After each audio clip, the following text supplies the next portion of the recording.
Picture this. You've spent like 6 months memorizing flashcards. You know the past participle of 100 different verbs. You've drilled the grammar rules until your eyes literally bleed. Oh yeah, we've all been there. And then you step up to a barista in a coffee shop in London and they ask you a simple standard question and your mind just goes completely, utterly blank. You just freeze. You completely freeze up. It is the ultimate betrayal, honestly. Right. Why does our brain betray us the second we actually try to speak a new language? Because you put in all this intellectual effort. You understand the rules perfectly on paper, but the moment you enter the real world, the language suddenly feels like this impenetrable wall. Yes, exactly. And that happens because we're fundamentally misunderstanding what language actually is. I mean, we treat it like an academic subject, like history or math or something. When it's actually something else entirely. Completely different. Which is exactly what we are tearing apart today, because today's deep dive is all about bypassing that wall completely. Throwing the textbook out. Right out the window. We are unpacking this highly practical roadmap from our sources. It's built around a structured 5-day English learning challenge. Which is fascinating. It really is. And we're also digging into a survival guide for those high-stakes, real-world situations, like ordering food without having a total panic attack or actually nailing a job interview. Yeah, the real-life stuff. Exactly. Yeah. We're looking at a massive shortcut to fluency here, but I guess it starts by completely changing how our brain receives information, right? That's the absolute foundation. Yeah. If you look at traditional learning, you start by opening a textbook and looking at rules. Right. Day one of this challenge throws that entirely out the window. Yeah. The rule for day one is incredibly simple, but actually quite demanding. Yeah. It's 1 full, unbroken hour of listening to English. Okay, wait. No textbooks, no grammar notes, just listening. An unbroken hour. I have to be honest, if you put me in front of a foreign language broadcast for an hour with 0 subtitles, I'm not learning. Yeah. No. I'm getting incredibly frustrated and turning it off after 10 minutes. Like, is that actually effective, or is it just a recipe for making people want to quit? Well, it absolutely sounds like a recipe for frustration if you don't understand the neuroscience behind it. Yeah.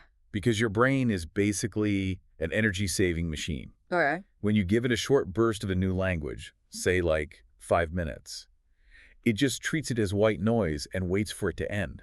It doesn't bother rewiring itself at all. Because it knows it'll be over soon. Exactly. Okay. But when you subject it to a sustained, unbroken period of input, the brain starts to realize this environment isn't changing. Oh, wow. And out of pure necessity, it starts trying to recognize patterns to just make sense of the chaos. So it's essentially forcing the brain into this survival mode for auditory processing. Precisely. It stops trying to translate individual words, because it obviously can't keep up, and instead it starts hearing the architecture of the language. The architect. Yeah.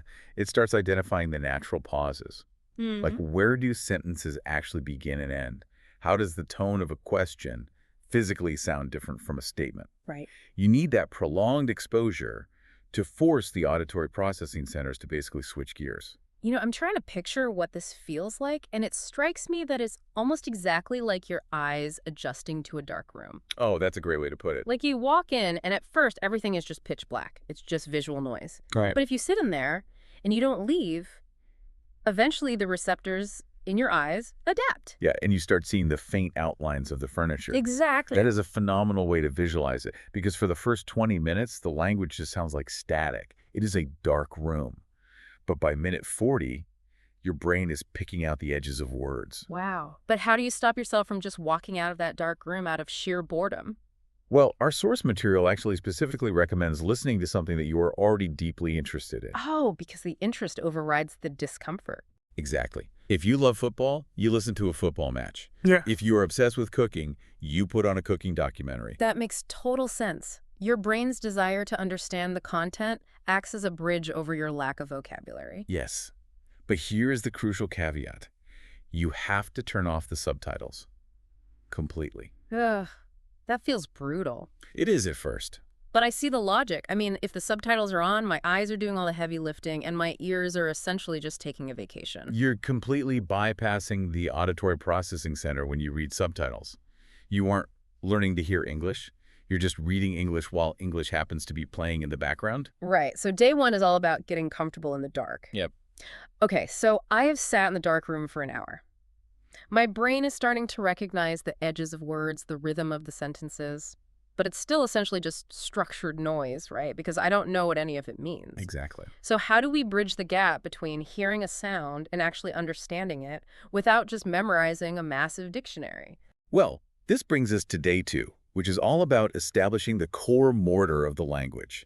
Day 2 focuses entirely on the 100 most common words in English. I was actually blown away by this statistic in the sources. What wild, isn't it? These 100 basic words, words like the and have, want, need, they make up around half of everything said in everyday English conversation. Half. Half of the language is just 100 words. It completely flips the traditional vocabulary paradigm on its head. I mean, people get so bogged down trying to memorize thousands of complex words. Right, they want to know how to say photosynthesis or indubitably. Yeah, but they totally neglect the foundation. These 100 basic words seem unimportant because they're small, but they are the structural mortar holding every single sentence together. If you don't have the mortar, the bricks don't really matter. Exactly. So how are we actually supposed to learn them? Because Yeah. the sources are very adamant that you should not just read a list of them.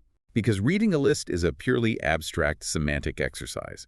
It goes straight into your short-term memory, Yeah. and the moment you sleep, it basically falls right back out. Hi. To actually encode these words, the challenge requires you to spend, say, 30 to 45 minutes writing out one sentence for each word. But the trick is, the sentence must be about your own real life. So no textbook examples. Like, if the word is need, I don't write the boy needs a dog. No. I write I need to call my mother this afternoon. Yes.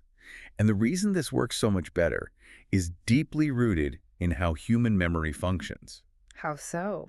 Well, when you use a textbook example, you are trying to use semantic memory, which is just remembering abstract facts. But when you write a sentence about your own life, you're tapping into episodic memory.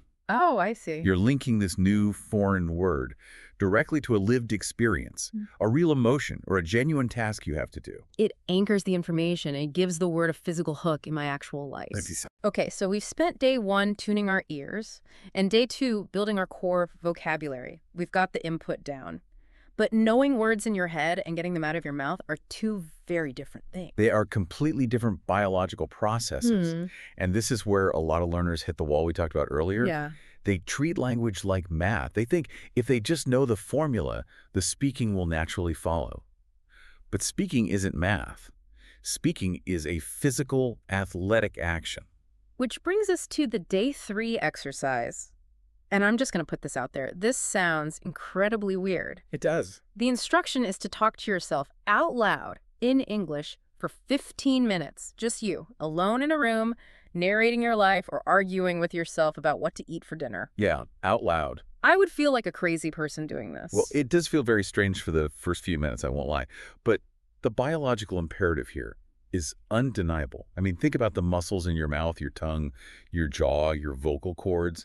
If you've spoken one language your entire life, those muscles have literally never had to form the specific acoustic shapes required for English. Yeah. They lack the physical muscle memory entirely.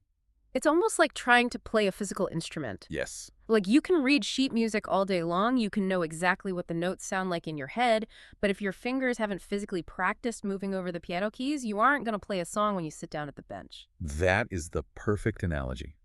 Your mouth needs to practice the physical acrobatics of the language. And the sheer brilliance of doing it alone in an empty room is that it completely removes the affective filter. The what? The affective filter. It's a concept in linguistics that basically means your emotional state blocks your ability to learn. Oh, like anxiety. Exactly. When you are talking to someone, you have anxiety. You are afraid of looking stupid. And that anxiety raises the affective filter, which literally prevents your brain from accessing the language it already knows. But when you are alone in your room, there is zero pressure. No one is judging you. You can experiment. You can stumble. You can just make weird sounds. Grammar doesn't even matter at this stage. Not at all. It's just about getting the jaw and the tongue to cooperate. Okay, so day 3 gets the machinery moving. But day 4 is where we actually refine it. Because day 4 introduces shadowing. Right. And shadowing is, without a doubt, one of the most powerful techniques in language acquisition. The breakdown in the courses goes like this. You take a short 2 to 3 minute audio or video clip of clear speech. So a podcast, a movie scene, an audiobook. And you shadow it for 20 to 30 minutes. But my initial thought reading this was, wait, isn't that just repeating after the person? Like, they say a sentence, I hit pause, and I say the sentence. No, and that is a vital distinction. You do not wait for them to finish. Wait, really? You speak at the exact same time as the speaker on the audio. Oh, wow. You are quite literally acting as their vocal shadow. You're layering your voice directly over theirs in real time. That sounds incredibly intense. Why is simultaneous speaking better than just pausing and repeating? Because when you pause and repeat, you inevitably revert back to the natural rhythm of your native language. Wow, I see. But when you speak simultaneously, you are forced to copy their rhythm, their tone, and their exact pronunciation. You literally don't have time to think. It's almost like drafting behind a semi-truck on the highway. Yeah. You're letting the native speaker cut through all the wind resistance of grammar and sentence structure, and you're just riding in their slipstream to feel what the actual speed of the language feels like. Yes, you are learning the music of English, which is also known as prosody. And textbooks cannot teach you prosody. Give me an example. Well, for example, if I say to you, I didn't say you stole my wallet versus What's that? I didn't say you stole my wallet. Oh, wow.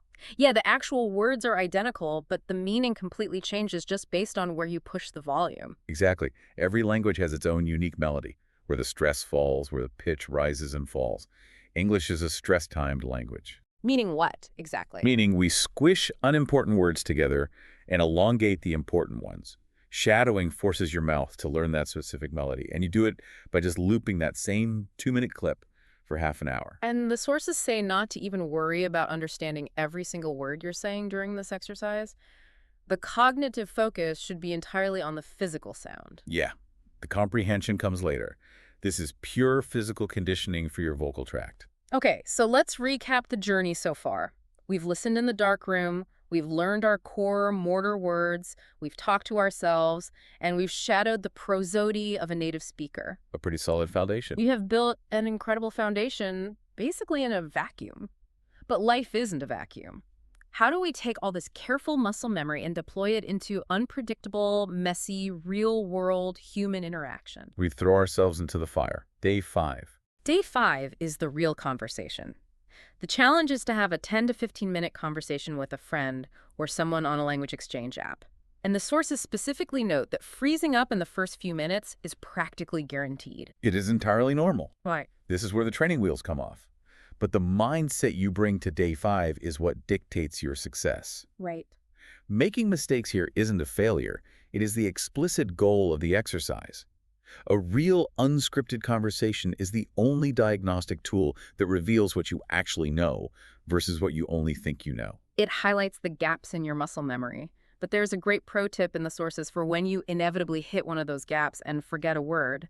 The advice is, do not stop and try to translate it in your head. Definitely not. Instead, use circumlocution. You describe around the word. Yes, this is an absolute survival skill. Yeah. If you are in a conversation and you completely blank on the word for, say, umbrella, the worst thing you can do is freeze. Right. Break eye contact and panic. And search your internal dictionary for 10 seconds. It kills the conversation. Yeah. Instead, you just say, the thing you use to keep the rain off your head. It keeps the momentum going. The other person will immediately say, oh, an umbrella, and you just keep moving. Exactly. It's such a simple trick, but it proves that maintaining momentum and connection matters so much more than perfect vocabulary. And that concept of avoiding the internal dictionary connects directly to the ultimate mindset shift our sources discuss. Learning to think directly in English, Yes. which feels like a superpower, like stopping the habit of translating every single thought from your native language into English before you speak, because translating is exhausting. It burns up all your cognitive energy. And it makes your speech incredibly slow. Mhm. So how do we actually rewire the brain to stop translating? Well, you build on the day 3 exercise narrating your life, but you internalize it. During routine physical tasks, like making a cup of tea or folding laundry, you practice silently narrating your actions in English. So like, I am picking up the red mug. I am pouring the boiling water. Precisely. And here is the neuroscience of why this is so critical. When you translate, you are looking at the mug, thinking the word in your native language, and then routing that thought through a neural pathway to find the English equivalent. Right, it's a 3-step process. Exactly. But by silently narrating the physical action, you are linking the physical object in your hand directly to the English word. You're building a new, two-step neural pathway that bypasses your native language center entirely. You're just cutting out the middleman. Exactly. And the sources say that if you do this daily and just gently correct yourself when your brain wanders back to your native language, within a few weeks, your brain actually shifts. It starts generating spontaneous thoughts in English. It becomes a reflex. And once you have that reflex, you have the baseline confidence to tackle the real world.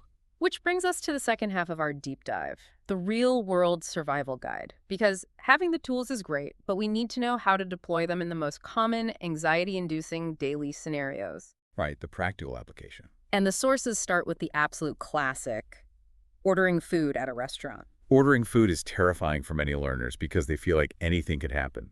But if we apply our understanding of pattern recognition from day one, we realize it's actually one of the most predictable situations in human interaction. That's true. The script of a restaurant interaction almost never changes. Right. The sources point out that 90% of the time, you only need to master two core phrases to start.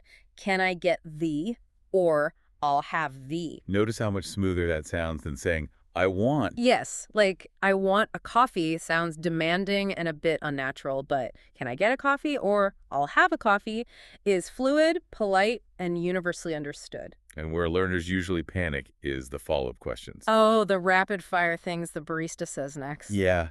For here or to go? What size? Room for milk? And if they mumble or they use slang and you just genuinely do not understand what they said, what do you do? Because the instinct is to just nod and say yes and pray you don't end up with something terrible. The survival guide is very clear here. Just say, sorry, could you repeat that? Simple as that. Native speakers say this to each other dozens of times a day. There is zero shame in it. Okay, ordering food is highly transactional. It follows a script. But what about mastering small talk? Because small talk has no script. Well, learners often misunderstand small talk completely. They think the goal of small talk is to exchange meaningful information. Right. It isn't. Small talk is purely about warmth and rhythm. It is the social glue that acknowledges the other person's presence in a non-threatening way. So keep the openers incredibly simple. How's your day going? Or even the classic weather cliche. Crazy weather we're having, right? It's a cliche for a reason. It works flawlessly. But what happens when you use that opener? They answer, and then the conversation just stalls out into an awkward silence. The sources provide a phenomenal memory tool for exactly this moment. It's an acronym. FORD. FORD. Family, occupation, recreation, dreams. I love this. So if you hit a wall, you just pick a letter. Occupation, what do you do for work? Or recreation. Do you have any fun plans for the weekend? And the psychological impact of the FORD trick is massive. Yeah. Because when you are speaking a second language, your cognitive load is maxed out. You are burning energy just trying to form sentences. Yeah, it's exhausting. By asking an open-ended question using VVAD, you are shifting the cognitive burden of the conversation entirely onto the other person. Oh, wow. They have to do the talking, which gives your brain a chance to rest, process, and just listen for a minute. That is brilliant. You're buying yourself mental breathing room while looking incredibly engaged and polite. Exactly. But small talk is still relatively low stakes. What happens when the pressure is really on? What happens when you walk into a room and your career is actually on the line? Let's talk about job interviews. An interview in your native language triggers a fight or flight response. Your body dumps cortisol into your system. In a second language, that stress response is amplified exponentially, which severely limits your working memory. Which makes the absolute most common opening question a total minefield. You know, the dreaded, tell me about yourself. It's too broad. When your working memory is already compromised by stress, a broad question causes you to basically panic ramble. You start talking about your childhood, your pets, your degree. Right. The survival guide offers a very clean cognitive guardrail to prevent this. It's the past, present, future framework. It's so elegant. Like, in the past, I studied X. Currently, I work as Y doing Z. And in the future, I am looking to bring those skills to your company. It just forces you to be concise. It acts as an anchor in the storm. Yeah. And the same logic applies to the classic strengths and weaknesses questions. For strengths, you don't list 5 adjectives. You pick exactly one strength and you immediately back it up with a short, specific example. Right. I am highly organized. For example, I managed 3 major client accounts last year without missing a single deliverable. And for weaknesses, the rule is to name a real small weakness and then instantly show the proactive step you are taking to fix it. I used to struggle with speaking up in large meetings, so I recently joined a public speaking group to practice. Exactly. Now, I want to push back on something here because this feels totally counterintuitive. If I'm in an interview and I am trying to prove that I am highly proficient in English, shouldn't I be trying to use big, complicated vocabulary? Shouldn't I be throwing in words like synergy and paradigm to sound impressive? Absolutely not. And this is perhaps the single biggest trap learners fall into. Really? Why? Because overusing complex vocabulary when you aren't completely comfortable with it, it almost always backfires. It destroys your prosody. The rhythm we talked about earlier. Exactly. It makes your speech sound stiff, unnatural, and robotic. Clear always beats fancy. Always. That's reassuring. If you listen to native-speaking executives in high-level professional settings, they rely on incredibly simple, concise words to communicate highly complex ideas. Fluency isn't about using big words. It's about making your ideas effortlessly understood. That just takes a massive weight off the shoulders. You don't need to swallow a thesaurus. You just need clarity. And the other huge mistake learners make in high-stakes situations is waiting to speak until they feel ready. Ah, the illusion of readiness. It's a myth.